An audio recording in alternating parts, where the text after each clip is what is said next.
Mgogoro wa wanandoa kuathiri watoto zaidi ya 100 kutoendelea na masomo baada ya mwekezaji wa kigeni kusema amechoka na ubadhirifu wa fedha na madaraka. Wazazi walipokuwa wakizungumza na vyombo vya habari wameililia serikali ya awamu ya 6 ya Mheshimiwa Rais Samia Suluhu Hassan kuingilia kati mgogoro huo, kwani utakwenda kuathiri watoto na kusababisha kukatiza ndoto zao. Naitwa Pasco Wabike. Ni mzazi wa watoto wanaofadhiliwa na mwekezaji anaitwa Johana. Mgogoro uliopo kati ya hao mume na mke, kati ya hawa wawekezaji.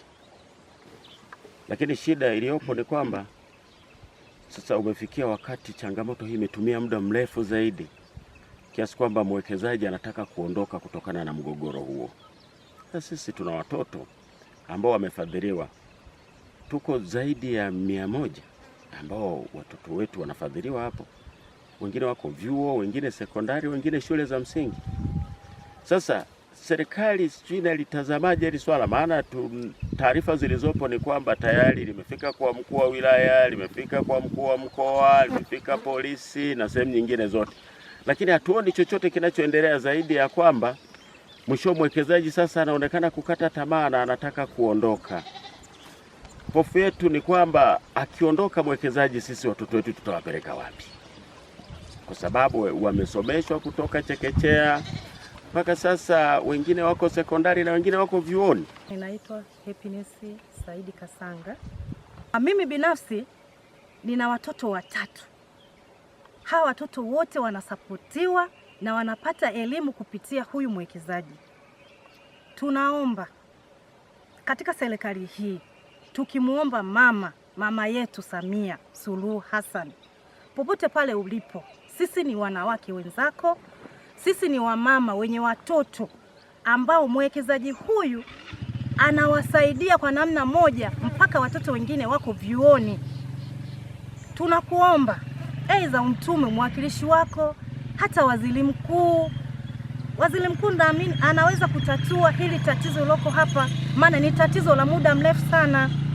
Kwa tunakuomba mama yetu, popote ulipo, utakaposikia sauti hii, tunaomba ufike katika taasisi hii, utatue changamoto iliyopo kati ya mwekezaji na taasisi ya Victoria. Mwenyekiti wa bodi wa shule ya msingi Victoria iliyoko wilaya ya Nyamagana mkoani Mwanza amethibitisha kuwepo kwa mgogoro huo wa wanandoa ambao umedumu zaidi ya miaka 2. Mgogoro upo na nafikiri konsani ya wazazi ni sahihi. Kwenye hiyo taasisi ya Victoria ambayo mimi nimekuwa mwenyekiti kwa zaidi ya miaka 10, na hiyo NGO ndio inayomiliki shule inaitwa Victoria English Medium School. Ile shule inaendeshwa na wakurugenzi wawili, mtu na mke wake. Mmoja mkurugenzi ni Mtanzania na mwingine sio Mtanzania, ni mtu kutoka taifa moja linaitwa Liechtenstein ambayo iko katikati ya Austria na Uswisi. Kwa hiyo hao wawili wameanzisha hiyo shule na wamefanya kazi pamoja, wamejenga. Ni moja kati ya shule ambazo zimekuwa ni shule nzuri sana. Lakini kwa takriban miaka 2 iliyopita watu wawili wameingia mgogoro. Mkurugenzi mmoja amemtuhumu mkurugenzi mwenzie kuhusu ubadhirifu wa pesa na mali za shule. Mgogoro umekwenda wilayani, umeenda mkoani. Ikafikia point yule mkurugenzi mgeni konsani yake kwa kwetu bodi kwamba jamani, mimi tulikofikia hapa naona hakuna kinachofanyika, nitaondoka nirudi kwetu. Huyu mama anafadhili zaidi ya watoto 120. Wengine wako chuo kikuu, wengine wako kwenye vyuo vya kawaida, VETA na tertiary institutions, na wengi wako secondary school na primary school. Lakini je, mwenyekiti, madai ya mwekezaji huyu ni yapi? Ye madai yake anasema mkurugenzi mwenzie amechukua vifaa vya shule akawa amewajengea watu wengine nyumba. Hiyo ni moja. Lakini kitu kingine akawa anasema na pesa, upande wa pesa kuna pesa zilipotea kipindi fulani. Sasa akawa anasema ninahisi mkurugenzi mwenzangu yuko involved. Na kumbuka wenzetu mambo yao yamenyoka, sio kama sisi unapindisha unafikiri na ukishapindisha baadaye unanyosha yanaenda. Wenzetu aidha unyoshe au usinyoshe kieleweke. Je, wewe kama mwenyekiti wa bodi ya shule, wasiwasi wako hasa ni nini endapo mama huyu akiondoka? Wasiwasi wangu binafsi ni kwamba huyu mama akiondoka, kitu cha kwanza watoto 120 ambao wanapokea ufadhili kutoka kwake itasitishwa. Pili, sijui kama Victoria itasimama kama Victoria, kwa sababu kupitia mama huyu 40% ya kusapoti uendeshaji wa shule ilikuwa inatoka kwake. Lakini kitu kingine ambacho actually ni very vital, Tanzania kama Tanzania tutakuwa tumeonyesha picha mbaya katika ulimwengu, kwa sababu ulimwengu, ndugu waandishi, ni kijiji. Jitihada zikafanyika kumpata mwekezaji mwenza Bwana Sweetbet, naye akasema kuwa ameishapokea barua 6 za kujiudhuru ukurugenzi na kudai kuwa bado anampenda mkewe. Jambo kubwa ndani ya hili ni mgogoro wa familia ambao pamoja na vyombo vingi kuingilia kati, kushauri.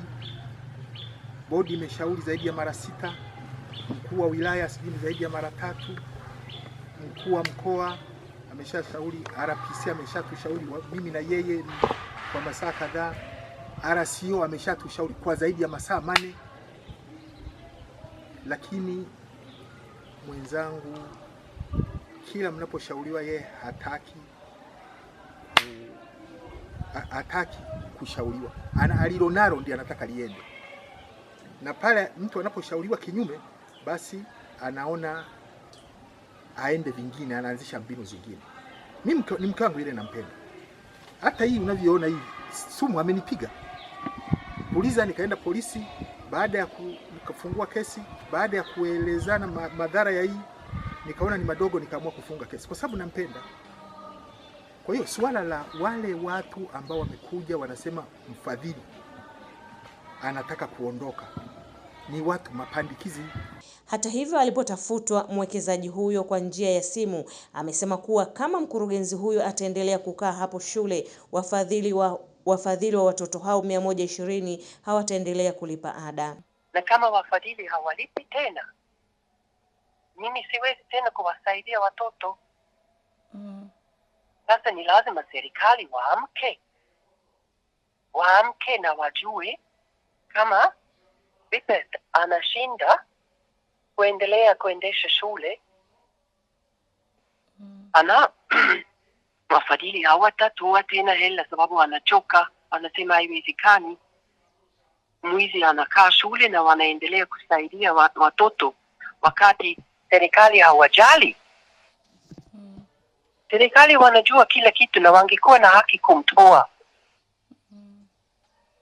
Na unajua kwenye ile barua ambaye nafikiri wewe bado huna ile ya mwisho, wafadhili wamejenga infrastructure mzima shuleni. Wameshatoa milioni $3.3 wameshatoa. Sweetbet hajaweka hata shilingi. Hajaweka hata shilingi. Lakini sasa anataka kunifukuza. Na hii sio vizuri. Sababu wafadhili wamesema hawalipi tena kabisa. Hawataki shule, hela inaingia shule Victoria wakati kuna mwizi Victoria shule. Ameiba hela nyingi. Unafikiri wafadhili wanapenda kuendelea kusaidia shule ambayo mkurugenzi anadanganya? Wamesema hawawezi tena kulipa hela. Swali la kujiuliza, itakuwaje kwa watoto hawa ambao wazazi wao hawana uwezo wa kuwasomesha? Wataathirika kwa kiasi gani kupitia mgogoro huo? Maridhia Ngemela, M24 Online Media.